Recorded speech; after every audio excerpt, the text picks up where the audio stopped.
दिलीप जायसवाल का हिस्ट्री जरा सुन लीजिए। सीमांचल में माइनॉरिटी के मेडिकल कॉलेज में ये व्यक्ति कैसे उस कॉलेज को इन्होंने गलत तरीके से कब्जा किया हुआ है। ये खुद जदयू में, बेटी लोजपा में और दामाद आरएसएस भाजपा में। तो भाई एक ही चीज़ बचा हुआ है, आरजेडी। अब घर में एक दो और कोई भांजा भगीना होगा, उसको भतीजा को उसको आरजेडी में भी डाल दे।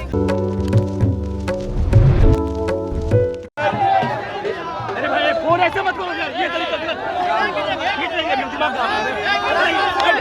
सर, दिलीप जायसवाल ने आपके ऊपर आरोप लगाया कि आप फर्जी अकाउंट बनाकर बीजेपी को बदनाम करते हैं। दिलीप जायसवाल ने आरोप लगाया है कि आप सोशल मीडिया पर फर्जी अकाउंट बनाकर बीजेपी को बदनाम कर रहे हैं। नीचे भैया ऐसा है कि इसीलिए आदमी को, जिसको कहते हैं ना नीम हकीम खतरे जान, दिलीप जायसवाल को अपने जीवन में सोशल मीडिया का कुछ आइडिया है नहीं। इनके पिताजी के पिताजी को सोशल मीडिया हम लोगों ने सिखाया है। जिस अकाउंट की वो बात कर रहा है, सब लोग ध्यान से सुन लीजिए।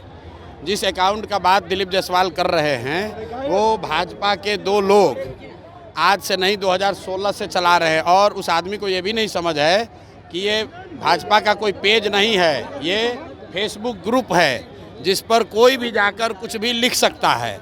2016 से ये दो लड़के भाजपा के ये ग्रुप चला रहे हैं। उस पर आरजेडी के लोग भी पोस्ट करते हैं, उस पर जनसुराज के भी लोग पोस्ट कर रहे हैं, भाजपा के लोग भी पोस्ट कर रहे हैं। उनको जो केस किए हैं तो उनको कहिए कि तुम्हारा तो सरकार है ना, तुम जाओ और डीजीपी के साथ जाओ, और उसमें अगर एक भी चीज़ गलत निकल जाएगा तो प्रशांत किशोर राजनीति से संन्यास ले लेगा। लेकिन अगर नहीं निकला तो इसको हाथ जोड़कर दिलीप जायसवाल को पूरे बिहार के युवाओं से माफ़ी मांगना चाहिए। इस आदमी को कोई समझ नहीं है। इस आदमी को एक ही चीज़ का समझ है कि कॉलेज कैसे कब्जा किया जाता है। दिलीप जायसवाल का हिस्ट्री आपको बता देते हैं। दिलीप जायसवाल का हिस्ट्री ज़रा सुन लीजिए।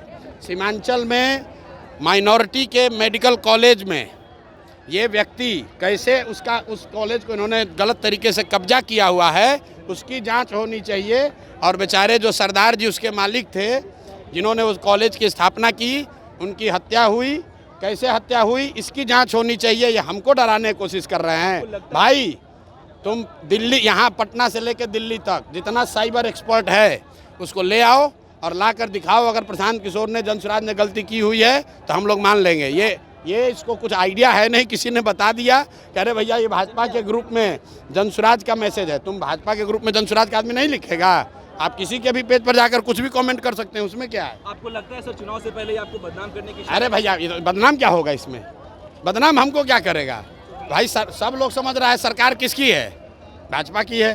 तो अगर कोई फेसबुक पेज गलत चल रहा है तो तुम पकड़ लो। दिल्ली में सरकार तुम्हारी है, पटना में सुनिए ना, अरे भाई सरकार किसका है? बिहार और दिल्ली में सरकार किसका है? फेसबुक पेज पर अगर कुछ गलती है तो तुम पकड़ो, अगर है हिम्मत तो। पत्रकार वार्ता काहे कर रहे हो? और साथ में ये भी कह रहे हैं कि जिस कॉलेज को कब्जा करके बैठे हुए हो उसका भी जांच करा लो, अपनी ही सरकार से करा लो कि उस कॉलेज का मालिक कैसे बने हो। अशोक चौधरी ने कहा है